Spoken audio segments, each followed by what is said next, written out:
Got some breaking news out of San Francisco. The DA moments ago announcing charges against the suspect in the hammer attack of Nancy Pelosi's husband, Paul, who likes to party. Those charges include attempted murder, burglary, and elder abuse. The DA also hinted at a possible motive. Watch. It appears as though this was based on his statements and comments that were made in that house during his encounter with Mr. Pelosi, that this was politically motivated. The feds have already charged the lunatic with allegedly attacking Paul. The suspect hit with one count of assault of an immediate family member of a U.S. official, the other for attempted kidnapping of a U.S. official. That one will land you some time in the Gray Bar Hotel. I hope he's got a good stack of books to read. According to a criminal complaint, the nut bar reportedly broke into Pelosi's San Francisco home Friday. He apparently wanted to hold the speaker hostage and maybe even break her kneecaps. Meanwhile, lawmakers are trying to figure out who's to blame here.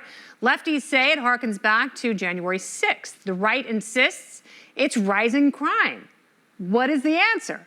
The party panel is back. Stephen L. Miller, Olivia Rondeau, and Spike Cohen. Stephen, there's a lot that we're missing here. What can you glean from the situation so far?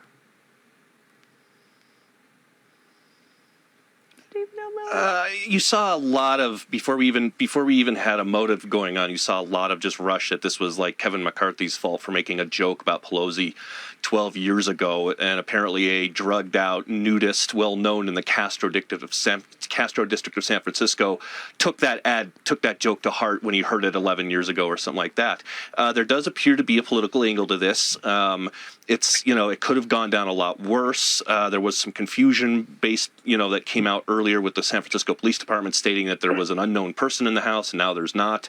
And so a lot of this stuff kind of just raced around social media, and they should have cleared this kind of stuff up almost immediately. And so a lot of that 2-day, 3-day speculation stuff is pretty much directly the fault of the San Francisco Police Department. Yes, there were some confusing statements, Stephen. But Olivia, they could clear this up because I'm sure the Pelosis have a number of security cameras that were functioning the night of the assault. And, I'm quite certain San Francisco, pretty liberal city, where they like their police officers to be wearing body cams. So wouldn't it help if we could see some of that footage, Olivia? It would be fair. It would be very helpful if we could see the body cam footage. I'm wondering about the security that allowed somebody to break into the person who's third in line for the presidency's home. That seems a little bit fishy to me. And the characterization of this person as like a staunch MAGA supporter or January 6er is a little bit odd, considering that their neighbors in Berkeley, California, mind you, observed them being drug addicts and nudist activists, and they have Black Lives Matter and LGBT pride flags hanging outside the home. So either way, this guy is psychotic. I'm not trying to paint this as one political side or the other, but let's keep it real.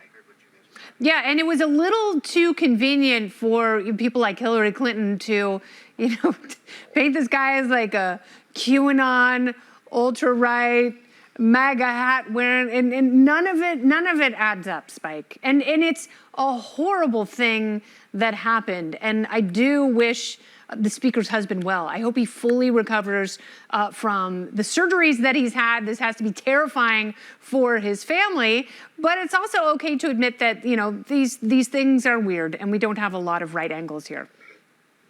Listen, this is one of those times I am sick of right-wing conspiracy theorists who somehow find it odd that a nudist who we're not quite sure if he was in just his underwear or not broke into the home of the Speaker of the House, who is third in line for the presidency, went through whatever level of security is there, and assaulted her husband with a hammer after the police got there. That's a tale as old as time. If I had a nickel for every time I heard something like that, I wouldn't even have to come here. I'd be just full of nickels. I think that, like Olivia said, and like you said, releasing the body cam footage, releasing any security camera footage, that tells us what happened there. And to try to paint this as being because of one political party, it sounds like the guy is a psychopath or has some serious mental health and possibly some substance abuse issues, and that's probably why he did it.